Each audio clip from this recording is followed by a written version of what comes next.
Hey, Kristen, sorry about that. Justin didn't end the last class, so just stayed on. He said he finished at like 11. Yeah, but it was still on. Oh, got it. Hey, for Goshen, are you having anything on the Justin? Yeah, 10%. 10? Okay, cool.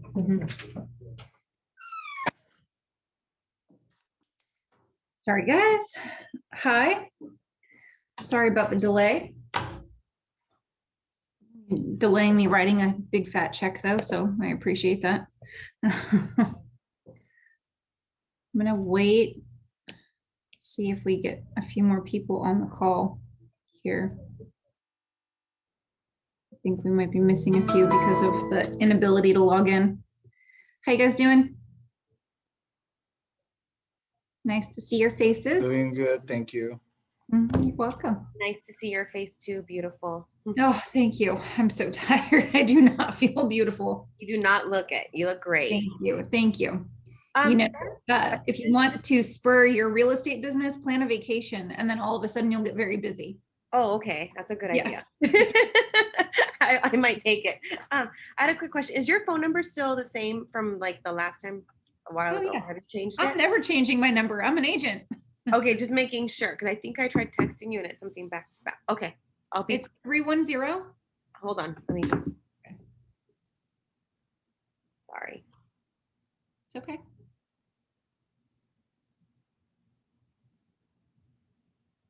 One 310 402 402. 9910. Perfect.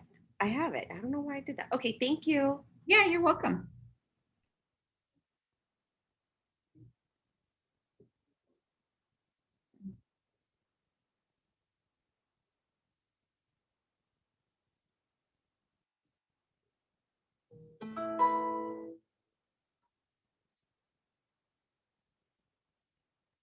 Okay, I'm just gonna go ahead and start. Kristen, I really like your jacket. Oh, thank you. Not over here. Where's it from? Burberry. I love it. It's Thank you. gorgeous. I was thinking the same thing and give me Gorgeous. Devil Wears Prada vibes. Not that you're that, but that movie. Oh, I can be, man. Not Depends about- on if I like you or not.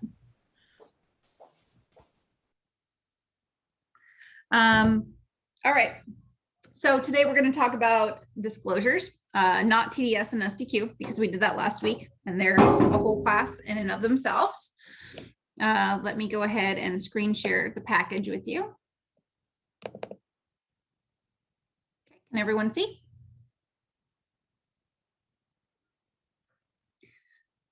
All right, so this disclosure information advisory is basically just telling sellers that they have to fill out certain disclosures and, you know, that they need to carefully review all the questions and disclose any information, whether or not it's part of the questions and the disclosures, if they think it's important, and to understand, or excuse me, to answer to the best of their ability. If they cannot remember or they don't know, they need to indicate so, and that's perfectly fine. Also, if there's any documentation available, they need to make it available to the buyer and supply those reports, estimates, whatever documentation in relation to anything they're disclosing to their buyers if it's in their possession. It takes time to complete disclosures, and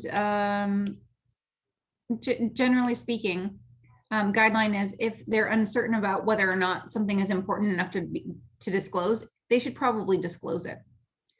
All right, so instructions are don't leave any questions blank or unanswered unless the section's not applicable. Questions asked if you're aware. Again, if you don't know the answer, then you are not aware and you should answer a question no. Provide details if you can. Who, what, when, where, and how. Disclosure forms use broad language. That doesn't mean a seller should limit information, documents, and explanations that they provide to buyers. Like I said, if there's something that should be disclosed that is not addressed on the documentation, it should be disclosed anyhow. Okay. We're not going to talk about this because this is about completing the TDS and SPQ, the two most important seller disclosures. Right, so this disclosure information advisory is very helpful, particularly for a new agent, because when you do disclosures with your seller, I like to do them over the phone or in person. If you read this, you can basically, tell them everything they need to know ahead of time and sort of guide them through this form, which sets the stage for a much more successful and streamlined completion of the package. Okay, so like I said, this is a full set of disclosures. We went over this transfer disclosure statement last week. Won't be doing that today. Same thing with seller property questionnaire.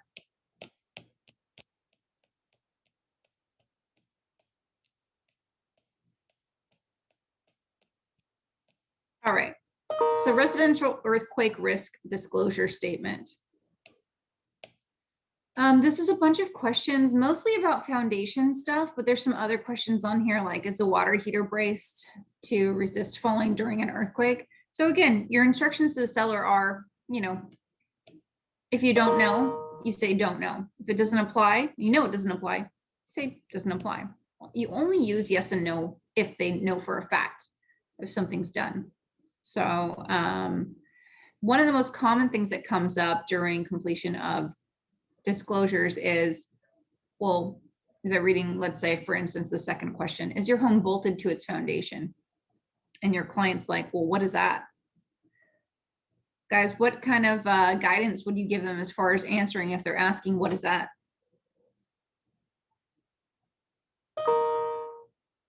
Come on. Don't know. They can say they don't know. Yeah. If they don't know what something means, how can they know the answer? Right? Okay. So you'll see these last two questions here. They say to be reported on natural hazard disclosure statement. The natural hazard disclosure statement is a report that the seller is required to give to the buyer. Typically, escrow orders this once we open escrow, so we don't have to worry about this. It's part of the contract negotiation. Parking and storage disclosure. So this disclosure really only applies if the property is a condominium or planned unit development.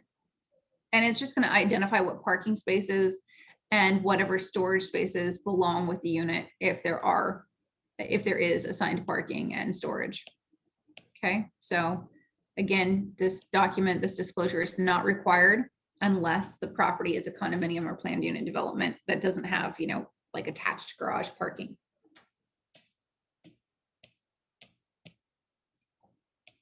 All right, statewide buyer and seller advisory. As an agent, you 100% should read all of this. It talks a lot about, the duties that all of the parties have in the transaction, but also, buyer's right to access, seller making the property available for inspection, things like that. And I don't particularly like this document. It's 14 pages of information to read. And it goes over everything that can possibly be investigated. And while I don't like it, this document is very necessary, right? It's telling the buyer, what are the types of things you might want to have inspected during your inspection period. So it's all of these things: easements, access and encroachments, environmental hazards, formaldehyde. I mean, we typically don't have these types of inspections like formaldehyde and mold unless our general inspector advises us during that inspection that they think that we should have something further inspected by a specialized inspector.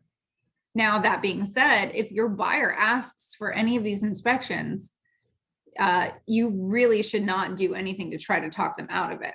If they want a mold inspection from the get-go, we get them a mold inspection. I am not certain that this is the right way to do things, but I will tell you myself personally, when I've had buyers that, want to set up 12 inspections, I do say to them, hey, this would be considered and perceived as a little excessive. And it's going to give the seller cause for concern because we typically do, some of these more specialized inspections after our general inspector indicates that he thinks we should. He or she, inspectors can be women. I have only met one, but they can be women. Now, at the same time, if you want them, I'll 100% set them up. I just want you to know how that might be perceived. I don't know like how much I'm opening myself up to liability in that instance, but I'm trying to manage expectations on all sides. So I'll briefly discuss with you. I have a whole class on inspections and negotiation, but what I would consider core inspections would be general, termite, sewer. If there's a pool or spa, a pool or spa. If there's a fireplace, a chimney inspection. If it's a hillside, soil or geological, we just call it geological inspection. Everything else would generally be secondary in my book. Unless there's maybe something special on the property, a septic system, something like that, I would then consider that primary. All right, so, like I said, this table of contents goes over anything and everything that a buyer might inspect. And so if you have quite the reader, they might be reading and be like, oh, I want to have building permits pulled. Well, we have service providers that can do that. What about heating, ventilation, and air conditioning systems? Again, I would give that same advice. Well, hey, we can definitely have that inspected. Typically, we would do so if the general inspector indicated that he thought there needed to be further inspection. But if you'd like them, I can set them. Another way I present it is also, if we do all these inspections, you're going to spend thousands and thousands of dollars. So you may want to wait and see what the general inspector says, because if he says everything looks good and you feel confident about what he's telling you, maybe you don't want them. Or maybe the inspection comes back so bad that you don't want to spend any more money inspecting at all on this property. You want to just cancel the escrow. So I'm not going to read through all of this, but you definitely should. When I renewed my license last time, some of the education I had to do, I had an elective. I think I chose environmental hazards. So some of these inspections, like formaldehyde, while I tell you, if your buyer wants these inspections, you need to do them. Formaldehyde is, it's an inspection where, like the seller has to leave the house for the day, doors and stuff shouldn't be opened. So, don't just think any inspection is like, your typical standard inspections where you set them up and you're okay. There might be special requirements that the sellers have to adhere to in order to perform the inspection.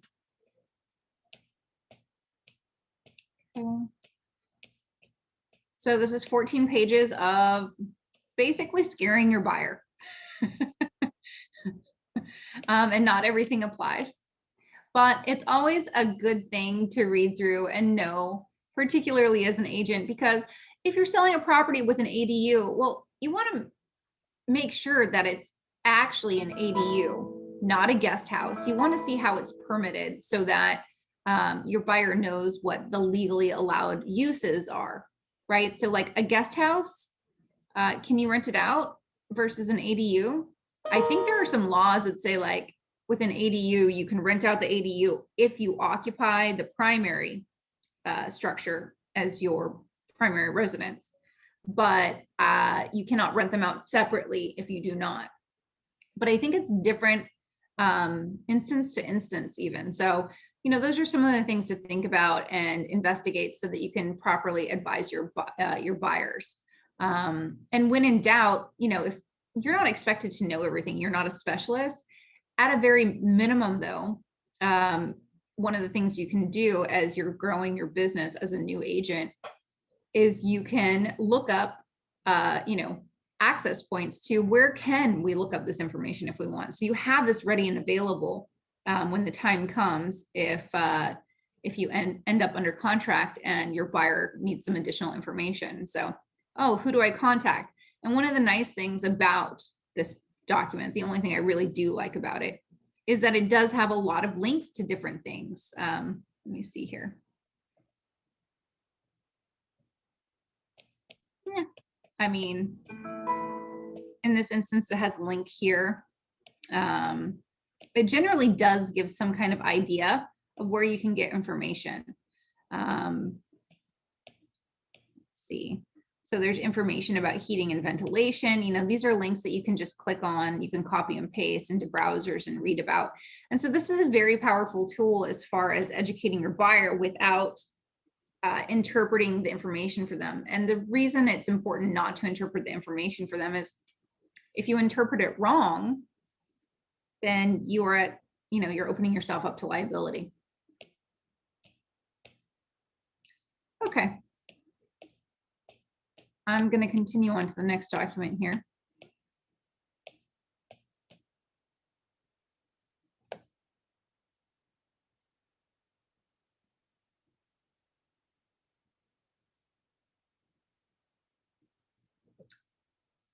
So guys, you see, like, this is 14 pages. I generally set an appointment to do disclosures with my seller or my buyer if I'm receiving them when I'm under contract. I generally send the disclosures over the day before. Why? I want to give them ample opportunity to read through this, because I don't want to read through this line by line with them. That would take me 5 hours, right? So if I send this over to them and I set a time, you know, the following day or the day after that to review anything, you know, I can give them the instruction, hey, if you have any questions, please note them, and then we can discuss them. I do still go over things that I find important, particularly on the buyer side, right? I've reviewed them and I want to make my buyer aware of anything that, you know, is abnormal or maybe troublesome that the seller has disclosed.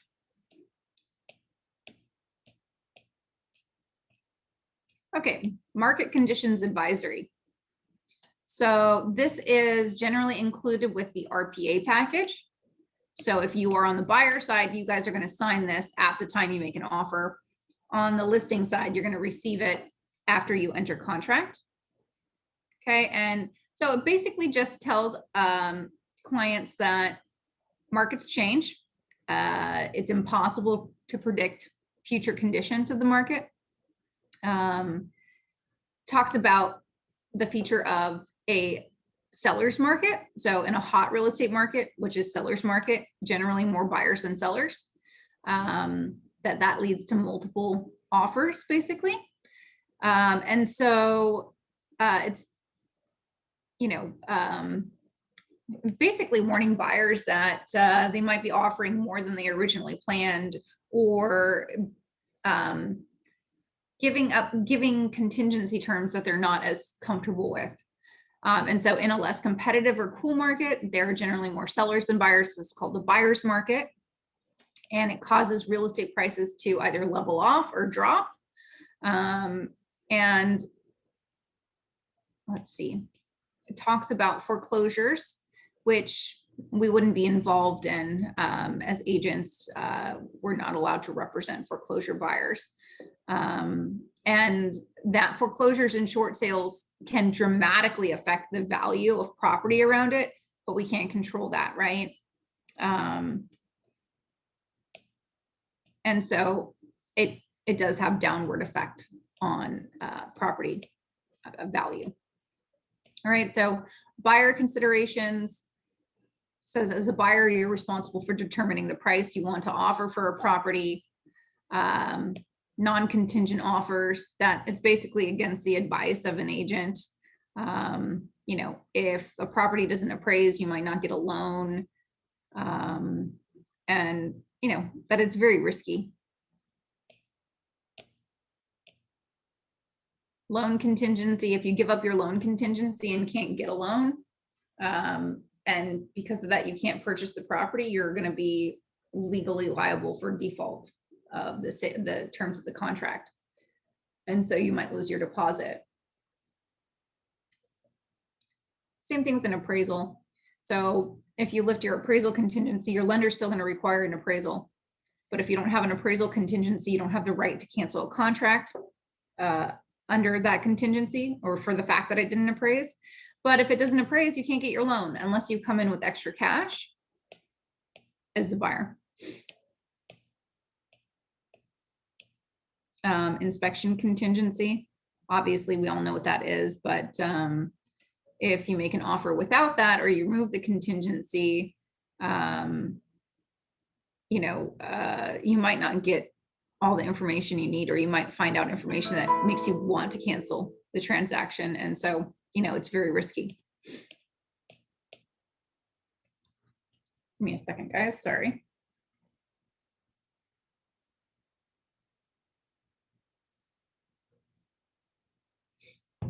Okay. Seller consideration, seller is responsible for determining their listing price and their accepted price. Okay, water conserving plumbing fixtures and carbon monoxide detector notice. So under California state law, all single family residences built on or before January 1st, 1994 have to have water conserving plumbing fixtures. Okay, multifamily and commercial properties, same thing.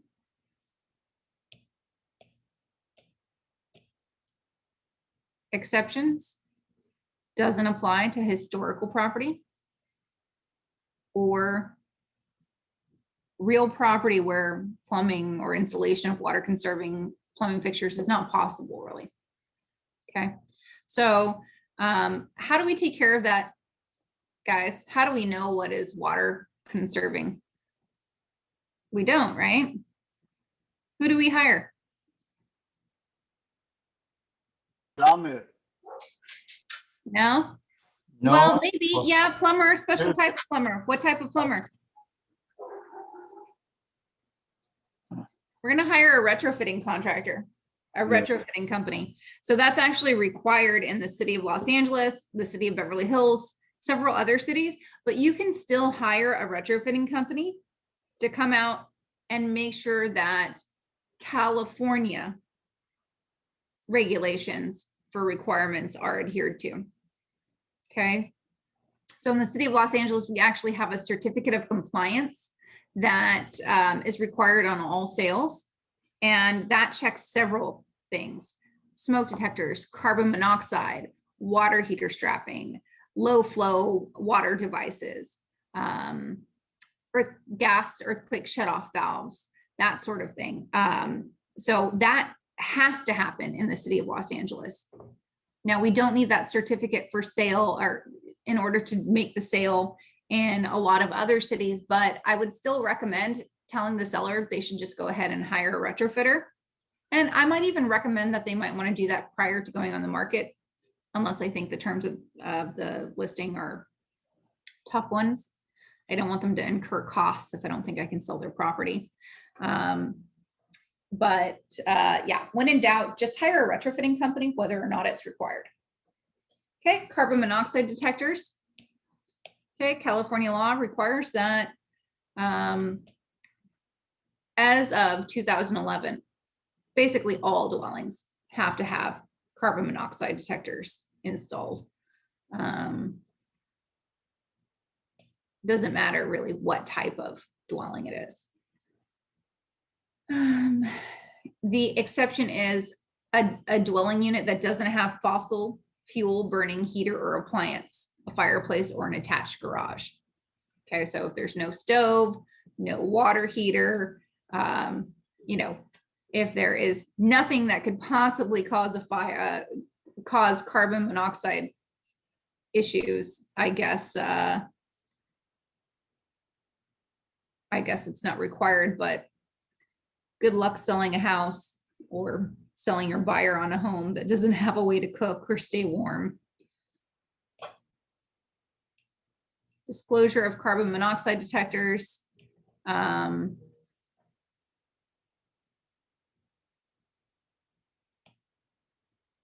a dwelling, however, so it says that we don't have a special disclosure for carbon monoxide detectors, but it is a question on the TDS. Okay. This talks about the terms of how a carbon monoxide detector has to be installed, right? You can't just throw them in the house. They have to be done in a certain way, generally outside of each sleeping area. Definitely one on each floor. So, again, these are not things that we need to know. And I would just highly recommend having a retrofitter come out. So look, buyer is advised to consult with a professional and buyers choosing to determine whether the property has carbon monoxide detectors installed as required by law. Generally speaking, appraisers check for these things as well. And they may actually require that they're installed if they're not before they will finalize the appraisal. Local requirements, we just talked about that. That certificate of compliance we have for LA. Some, local cities maintain their own retrofit or point of sale requirements, which could include water conserving fixtures and carbon monoxide, which city of LA does. So every city's different. If you're uncertain as to what the city requires for the property that you're working with, I would highly recommend calling up a KW office and talking to the escrow officer. KW office in the area that you're representing a seller or a buyer, and talking to the escrow officer and asking about any of the local requirements. Okay, water heater and smoke detector statement of compliance. Again, water heater has to be strapped, smoke detectors have to be installed.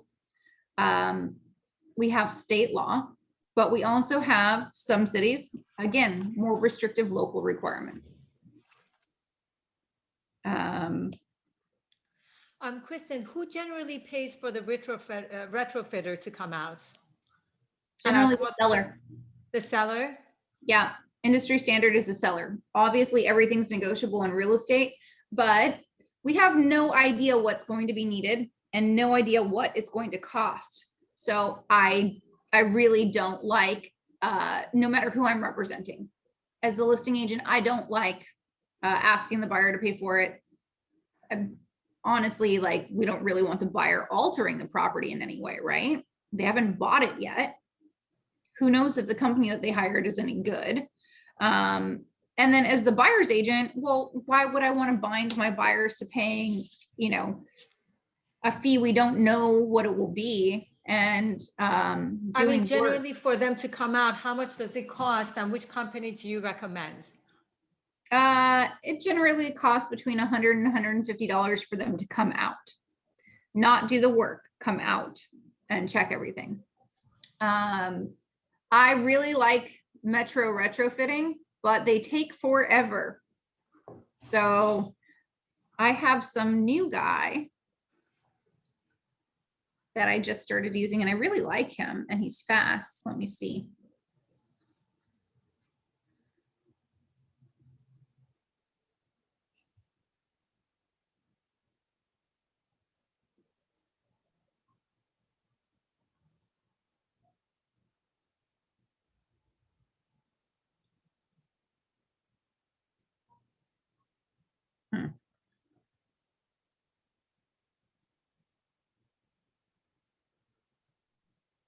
Vince Curtis with Retrofit LA. Guys ready for the number? Yes, no? 310-800-4418. I'm sorry, what was his name? Vince Curtis. Vince Kitts, thank you. You're welcome. That reminds me, I did not get my loan contingency removal.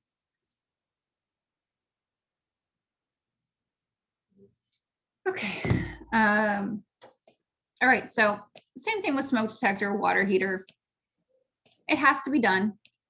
And everyone's being made aware of what the state law is and that there could be more restrictive requirements that are imposed by the city. All right, lead-based paint. So guys, if your property was built in 1980, do you need this disclosure? No. No, that's right. This disclosure is only required for homes that were built prior to 1978. Can anyone tell me why? They they use lead. Yeah, because they stopped using paint with lead in it. Okay, so here, the seller would only disclose, it already says that they don't have knowledge of lead-based paint. So the only thing they would be filling in is if they have knowledge of lead-based paint. Okay, and then if they have reports regarding it, they would enter something here. Okay.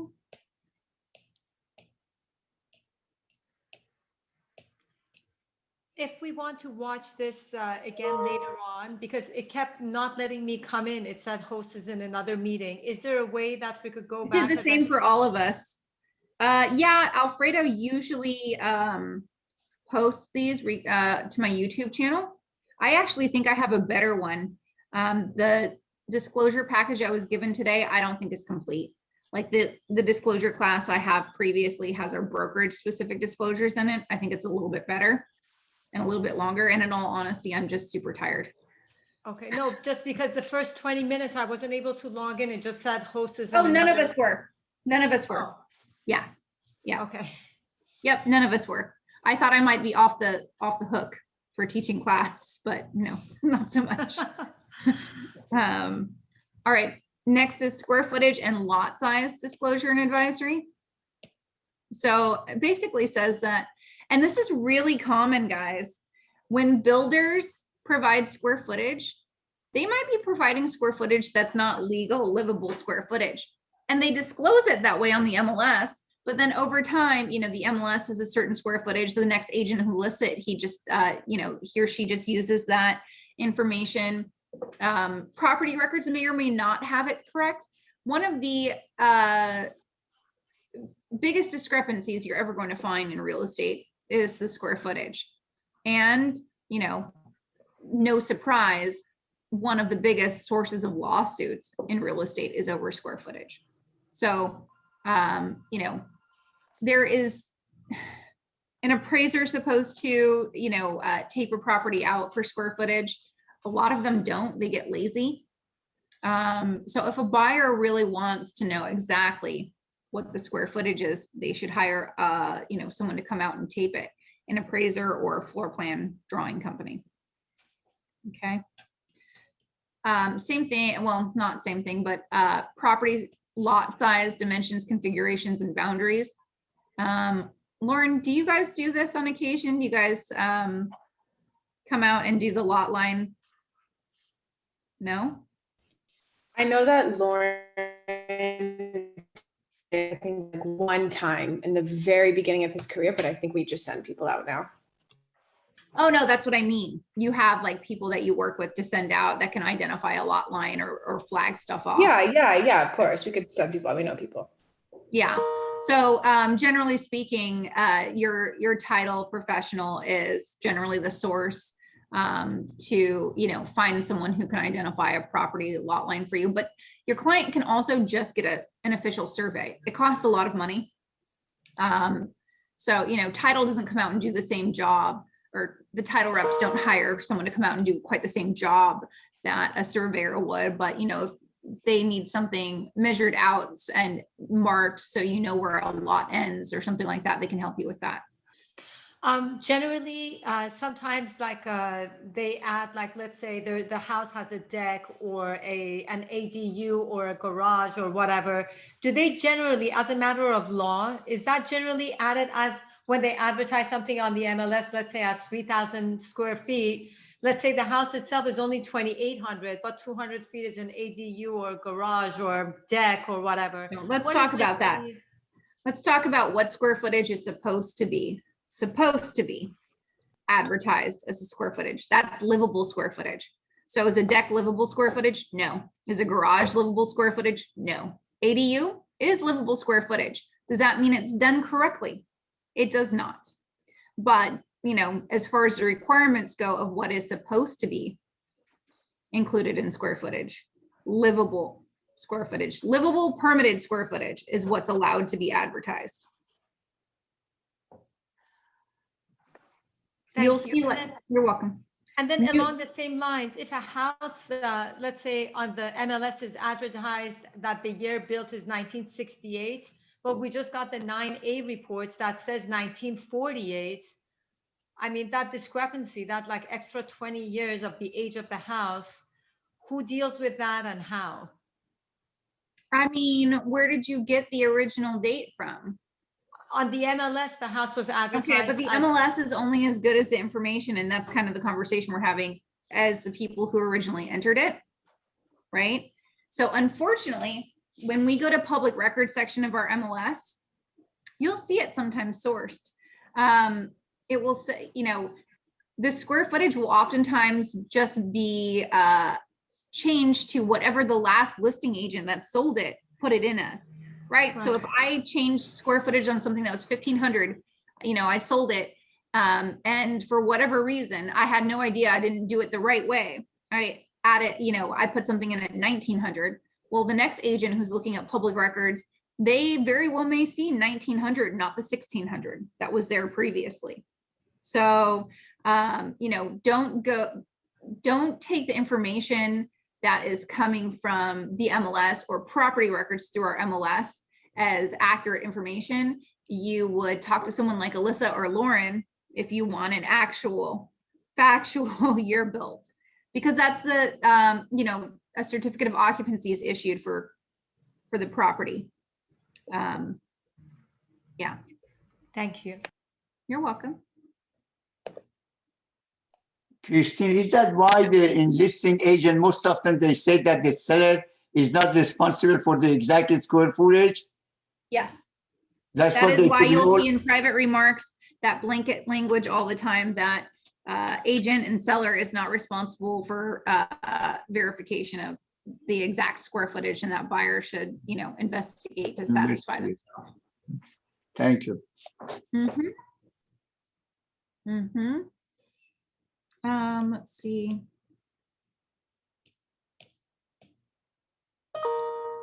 Yeah, sorry, this disclosure package isn't right. That was created for me. This trust advisory, a trust advisory is only required as a disclosure if the buyer or seller is in a trust. Actually, if the seller's in a trust, not even if the buyer's in a trust. Trust advisory is only required if your seller is a trust. So this is an optional disclosure.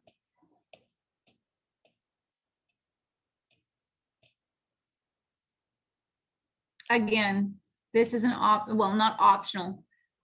This disclosure, representative capacity signature disclosure, is only required for those sellers that our entity is not natural people. So trust, corporation, LLC, anything that's not a natural name.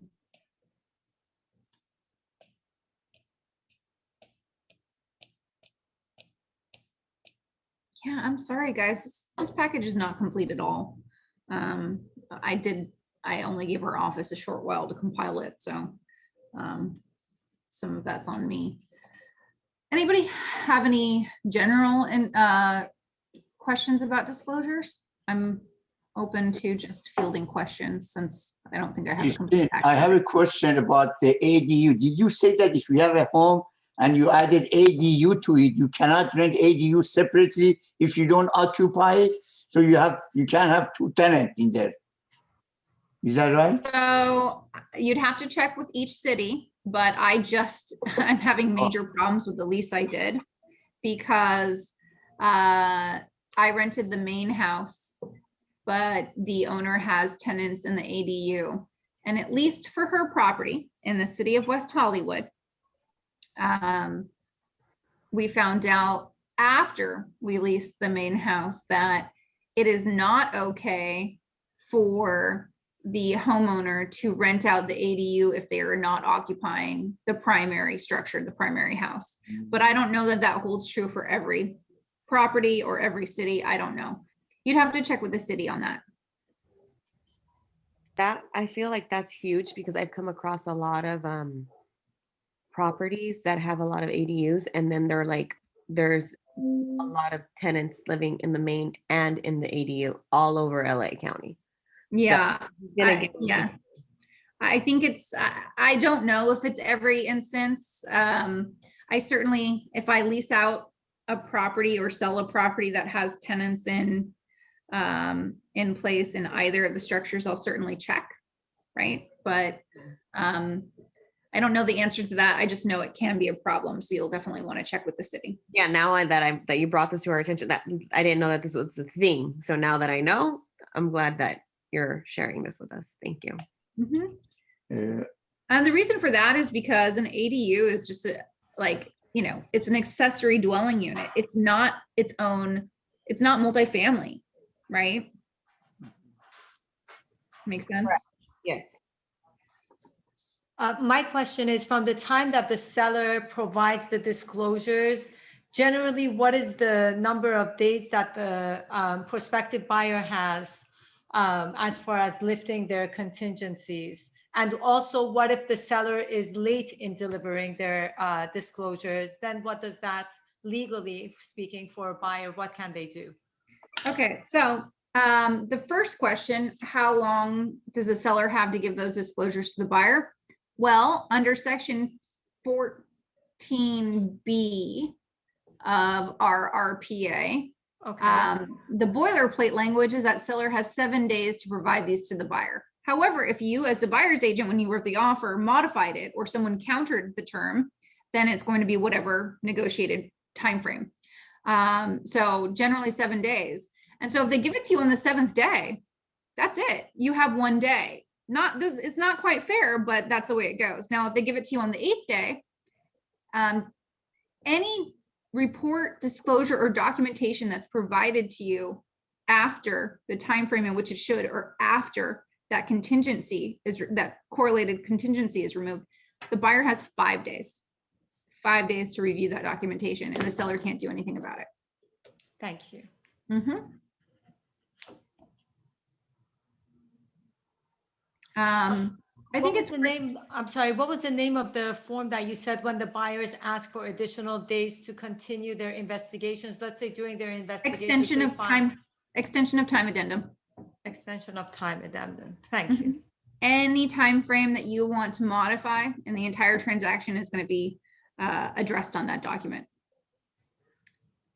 I think it's worth mentioning, guys, that an agent visual inspection disclosure, an AVID, is technically part of the seller disclosure contingency. So no matter who you're representing as the agent, or in the transaction, just make sure you get your AVID done ASAP.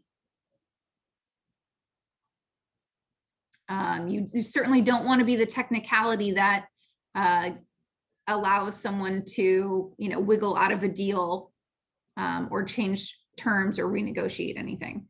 If that's going to happen, you want it to be between the clients, not because of some action you took or failed to take. That includes building report also, guys. So the cities that require building reports, technically that's a seller disclosure. And we all know those can take 7 days, 14 days. It comes from the city doesn't care, right? So if we have a 7-day seller disclosure contingency, but we don't get the building report until the 10th day, technically the buyer has 5 additional days to review that document. Technically the seller can enforce the buyer lifting the seller disclosure contingency. So if you don't have a building report, well, that's the seller disclosure. HOA docs as well. That's part of the investigation contingency, not part of the disclosure contingency, part of the investigation contingency. The building report is the 9A, correct? For City of Los Angeles, yes. Okay, thank you. Christine, if you buy a house which is tear down, like when the house is standing on the land, but it's a tear down, do you have to get any disclosure from the seller as far as hazard? Yes. Really? Yep. I mean, probably up until about 10 years ago, we used to be able to get some of them waived, but with a buyer's declaration that they intended to demolish the structure, but not anymore. another question I have,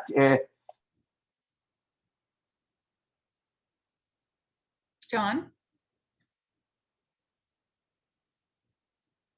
I think you muted yourself, so I can't hear you. sorry, Christian, this form that you mentioned about is in this disclosure, a lot of them are in the Keller-Williams addendum. So we like retrofitting and the lead-based So we don't Yeah, have to the fill out Keller those Williams, forms? the Keller Williams addendum, it just goes over a lot of the stuff. It's not in place of the actual disclosure. It's simply like an advisory sheet, kind of I see. summarizing all the things that might affect the property. Mhm. Yeah. So this one is better. We will do this one. This is You're sufficient. gonna do both, John. The brokerage Oh. is gonna require that we do all the brokerage specific disclosures as Oh. well as this, the CAR disclosures. Oh, okay, okay. And your cooperating agent is going to also have some documents that maybe their brokerage requires that ours doesn't, and they're also going to have their own brokerage specific disclosures. So no matter what, almost every time you do a deal, unless you're doing deals with the same brokerage continuously, there's going to be a slightly different packet of disclosures that are required.